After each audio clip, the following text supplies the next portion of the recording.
మీ ఎలాంటి వ్యాపార ప్రకటనలకైనా వెంటనే మా ఛానల్ సంప్రదించండి. ఓం శ్రీ మహాగణాధిపతియే నమః. ఓం శ్రీ మాత్రే నమః. ఓం శ్రీ గురుభ్యో నమః. హరి ఓం. వీక్షణ మహాశయులకు నా నమస్కారములు. ఇప్పుడు రాశి చక్రంలో 4వ రాశి అయిన కర్కాటక రాశి వారికి ఈ యొక్క సెప్టెంబర్ 2025 నెల ఏ విధంగా వీరికి గ్రహస్థితులు గోచరిస్తున్నాయి, ఎటువంటి జాగ్రత్తలు తీసుకోవాలి, శుభాశుభ ఫలితాలను ఏ విధంగా తెలుసుకోవాలి, చేయవలసిన దానాలు, ఉండవలసిన జాగ్రత్తలు మనం ఇప్పుడు అనేది ఈ యొక్క కార్యక్రమం ద్వారా తెలుసుకునే ప్రయత్నం చేద్దాం. కర్కాటక రాశి అనగా పునర్వసు 4వ పాదం, పుష్యమి 1, 2, 3, 4 పాదములు, ఆశ్లేష 1, 2, 3, 4 పాదములు కలిస్తే ఈ యొక్క కర్కాటక రాశి అవుతుంది. ఈ యొక్క కర్కాటక రాశికి అధిపతి చంద్రగ్రహం మరియు ఈ యొక్క చంద్రగ్రహం మనసుకు కారకుడు.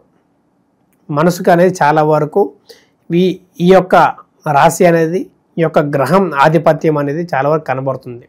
వీరు అందరితో వెంటనే కలిసిపోతూ ఉంటారు. ఒక పాలు నీళ్ళలాగా బయట వారితో అయినా బంధువులతో అయినా సరే వెంటనే కలిసిపోతూ మన బంధువులు అనుకుంటూ వారు చేసింది ద్రోహమైనా వారు చేసింది నష్టమైనా సరే మరి వాళ్ళు వచ్చి మాట్లాడినా కలుపుకున్నా సరే వెంటనే ఒదిగిపోయే గుణం అనేది వీరిలో చాలా వరకు కనబడుతుంది. ఎక్కువగా శాంతివంతంగా సంరక్షణగా వీరి యొక్క శాంతే వీరి ఒక రాజు వల్ల కిరీటం లాగా వీరికి ప్రదర్శిస్తూ ఉండేది. ఎంతటి కోపం ఉన్నా ఎంతటి ఉద్దేశం ఉన్నా సరే దాని అనేది అధిగమించుకొని శాంతిగా ప్రవర్తిస్తూ ఏ సమస్య అయినా సరే నిదానంగా నెరవేర్చుకోవటం వంటిది ఈ యొక్క రాశి వారికి పూర్తిగా కనబడుతున్నది. కానీ వీరు చేసే దాంట్లో అనేది స్థిరతత్వం లేకుండా అటు చేసుకుంటూ చాలా వరకు ఇబ్బందులు పాలే విషయంలో వీరికి చాలా వరకు చోటు చేసుకుంటుంది. కాబట్టి ఈ నెల అంతా కొంత జాగ్రత్తగా ఉండటం మంచిది. వీరు పట్టినల్లా మట్టి అయిపోవటం, చేతికి డబ్బు రాకపోవటం, వీరికి ఈ యొక్క రాశి వారికి ముఖ్యంగా చూడగలిగితే వీరి యొక్క సమస్యలు ఒక 90% తీరిపోవాలన్నా ఈ యొక్క డబ్బు సమస్య మెయిన్గా ఆ ఒక డబ్బు రాగలిగితే దాదాపు వీళ్ళకు ఉన్న సమస్యలు 90% సమస్యలు అనేది నెరవేరుతాయని చెప్పుకోవచ్చు. ఈ యొక్క సెప్టెంబర్ నెల మొత్తం ఖర్చు రూపంలో జాగ్రత్తగా ఉండటం మంచిది. అనవసరమైన ఖర్చులు అనేది వీరు చేస్తూ ఉంటారు. ఏదైనా కాలేజీ చదువుతున్నా లేదా జాబ్లో ఉన్నా సరే ఎవరైనా స్త్రీ వచ్చి అడిగినా సరే వెంటనే ఖర్చు పెడుతూ ఫ్రెండ్ వచ్చి అడిగితే లేదని అనటం వీరిలో ఎక్కువగా చూస్తూ ఉంటుంది. వాళ్ళకి ఎక్కువ ప్రయారిటీ ఇస్తూ వీరికి తక్కువగా ఇస్తూ, కానీ వీరి వల్ల ఎక్కువ ఉపయోగం ఉన్నా సరే ఆ ఒక ఆకర్షణ వల్ల ఆ ఒక స్త్రీ వైపు తిరుగుతూ ఎంతో ఖర్చు చేస్తూ తర్వాత నెల చివరిలో వీరికి అర్థమయ్యి ఆ ఒక భావం తెలుసుకునే విధంగా వీరికి కనబడుతున్నది. కాబట్టి ముందుగానే జాగ్రత్త పడటం మంచిది. ఏ పనిలోనైనా సరే తొందరపాటు మంచిది కాదు. అటు ఉద్యోగములైనా వ్యాపారములైనా వివాహములైనా భార్యాభర్త మధ్య సమస్య అయినా నిర్ణయం తీసుకోవాలనుకున్నా సరే తొందరపాటు ఆలోచనలు లేదా నిర్ణయాల వల్ల ఎంతో గురయ్యే అవకాశం కనబడుతుంది జీవితంలో.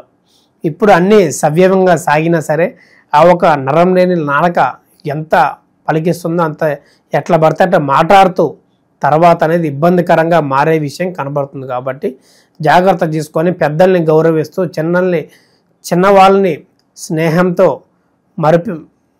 మురిపెక్కిస్తూ మీరు అనేది జాగ్రత్త చేసుకోవటం వంటి చేసుకోండి. తర్వాత పెన మీద కత్తిలాగా మీకు అనేది మారే విషయంగా కనబడుతుంది. కాబట్టి జాగ్రత్త చేసుకోవటం మంచిది. మరియు కనబడిన శత్రువులు ఎక్కువ వీరికి ఈ యొక్క నెల మొత్తం వీరికి శత్రువులు మనతోనే ఉంటూ స్నేహంగా ప్రవర్తిస్తూ బంధువులతో ఉంటూ మనకే ద్రోహం చేస్తూ వెనక గూతులు తీసే విధంగా ఈ యొక్క రాశి వారికి పూర్తిగా కనబడుతుంది. కాబట్టి శత్రువులతో చాలా జాగ్రత్తగా ఉంటూ అనుకున్న వాళ్ళు కూడా అన్ని విషయాలు పంచుకోకుండా ఏది చెప్పాలో అదే అక్కడ దాకే ఒక లిమిట్ అనేది ఉంచుకోవడం మంచిది. మన ఒక స్నేహితుడు బంధువుడు అన్ని పంచుకుంటే తర్వాత మీ మొత్తం చేతిలో పెట్టిన తర్వాత అతని నుంచి ద్రోహం అనేది తలపెట్టే విషయంగా కనబడుతుంది. కాబట్టి జాగ్రత్తగా ఉండి వ్యూహబద్ధమైన ఆలోచన చేస్తూ ఏ విధంగా ఎట్లా ఉండాలి తెలుసుకునే ప్రయత్నం చేయండి. మరియు ముఖ్యమైనది వీరికి ఎప్పటి నుంచో బాధిస్తున్న సమస్య ఈ యొక్క వివాహ సమస్య. వీరికి వివాహ సంబంధాలు సెట్ కాక ఇబ్బంది పడుతూ ప్రయత్నిస్తూ ఉన్నవారికి కూడా ఈ నెల మొత్తం అదేవిధంగా ఇంకా ఒక బ్యాడ్ టైం నడుస్తుందని మనం చెప్పుకోవచ్చు. ఒక వివాహ విషయంలో ఈ యొక్క ఏలినాటి శని ప్రారంభ దిశ కాబట్టి కొంత జాగ్రత్తగా ఉంటూ ఈ యొక్క సంవత్సరం మొత్తం అదే విధంగా సాగుతుందని మనం చెప్పుకోవచ్చు. ప్రేమికులు కూడా జాగ్రత్త వహిస్తూ ప్రేమ విషయాల్లో ఎవరు మాట్లాడాలని నమ్మకుండా మీకు నచ్చింది చేస్తూ నచ్చినట్టు ఉంటూ మీ యొక్క విషయాన్ని వివాహం దాకా వచ్చినప్పుడు పెద్దలతో చర్చించే విధంగా మీరు చేసుకోవటం వలన అన్ని విధాల శుభ ఫలితాలు పొందుతారు.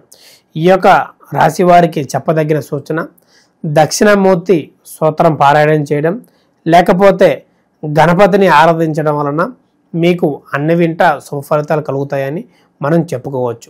ఇప్పుడు మనకి రాబోయే ఈ యొక్క సంవత్సరం 2వ చంద్రగ్రహణం ఎప్పుడు ఎలా ఎటువంటి జాగ్రత్తలు తీసుకోవాలి మనం ఇప్పుడు తెలుసుకుందాం. మనకి మొదటి చంద్రగ్రహం వచ్చేసరికి మార్చి 14వ తారీఖున పూర్తయింది కాబట్టి ఇప్పుడు రాబోయే 2వ చంద్రగ్రహణం ఈ యొక్క సెప్టెంబర్ 7వ తారీఖున మనకి మొదలయ్యే సమయం చూడగలిగితే రాత్రి 9:55 నుంచి మరియు మధ్యరాత్రి ఈ యొక్క 8వ తారీఖు సెప్టెంబరు సోమవారం నాడు 1:35 పూర్తవుతుంది. మనకి ప్రారంభమయ్యే రోజు చూడగలిగితే శుక్లపక్షము ఆదివారము శతభిష నక్షత్రము కుంభరాశిలో ప్రారంభమయ్యి మరియు సోమవారం 8వ తారీఖున ముగిసే విషయం కనబడుతుంది. ఈ యొక్క చంద్రగ్రహంలో మన ముఖ్యంగా చూడగలిగితే అసలు ఎందువల్ల ఏమిటి చూడగలిగితే ఈ యొక్క సూర్యకిరణాలు అనేది మన ఒక చంద్రుని మీద పడకుండా భూమి మధ్యలో నిలుస్తూ ఆ ఒక సూర్యుని కిరణాలు అడ్డుగా నుంచొని ఆ ఒక చంద్రుడిని కప్పేస్తూ ఆ ఒక కిరణాలు భూమి మీద పడకుండా ఈ యొక్క 3:30 వరకు అడ్డుకుంటూ చంద్రగ్రహం అని మనం చెప్పుకోవచ్చు. ఈ యొక్క చంద్రగ్రహం నాడున ఎక్కువగా గర్భిణీ స్త్రీలు లేదా వృద్ధులు జాగ్రత్తగా ఉంటూ నిద్రిస్తూ లేదా శ్లోకాలని పఠిస్తూ చేయటం వల్ల కూడా జరుగుతున్నది. ఈ యొక్క చంద్రగ్రహం వలన ఎటువంటి ప్రమాదం లేదా రాసులకి ప్రమాదం అనేది చాలామంది చెబుతూ ఉంటారు. వాటి నేటిని పట్టించుకోకుండా మీ పనులు మీరు చేసుకుంటూ వారికి ఎక్కువగా ప్రభావం చూపదని మనం చెప్పుకోవచ్చు. ఈ యొక్క గ్రహణం దాదాపు చూడగలిగితే 3:30 వరకు ఉంటుంది కాబట్టి ఈ యొక్క 9:30 వరకే నిద్రిస్తే ఎటువంటి ఇబ్బంది లేదని చెప్పుకోవచ్చు. తెల్లవారుజామున లేచిన వెంటనే తలస్నానం చేసి శివాలయం దర్శనం చేసుకొని శివాభిషేకం చేసుకోవటం వల్ల కూడా వీరికి శుభ ఫలితాలు కలుగుతూ అన్నింటా బాగుంటుందని మనం చెప్పుకోవచ్చు. దాన్నే పాటిస్తూ ఎటువంటి అనుమానాలు ఎటువంటి శాంతులు చెప్పినా సరే చేసుకోకుండా జాగ్రత్తగా ఉంటూ దీని ప్రభావం ఎక్కువగా భూమి మీద పడకుండా మనుషులు ఎవరికి పడకుండా ఉంటుందని మనం చెప్పదగిన సూచన. మరియు మీకు ఎటువంటి సలహాలు కావాలన్నా ఎటువంటి ఆచారాలు పాటించాలన్నా మా ఒక కింద కనబడుతున్న నెంబర్కి సంప్రదించి అపాయింట్మెంట్ తీసుకొని మీ యొక్క వ్యక్తిగత జాతకాన్ని తెలుసుకొని ఎటువంటి సమస్యలతో బాధపడుతున్నా సరే వాటి యొక్క చక్కని పరిహారం మార్గాన్ని తెలుసుకొని ముందుకు వెళ్ళటం అనేది చేసుకోండి. ఈ యొక్క రాశి ఫలాలు అనేది దాదాపు 50 నుంచి 70% వరకు ఫలిస్తుంది. మరియు పూర్తిగా తెలుసుకోవాలనుకున్నా మా ఒక నంబర్కి సంప్రదించి మీ యొక్క సందేహాలు ఏదైనా సరే ఎటువంటి సమస్యకైనా సరే చక్కని పరిహారం అనేది చూపబోతాం. శుభం. లోకా సమస్త సుఖినో భవంతు.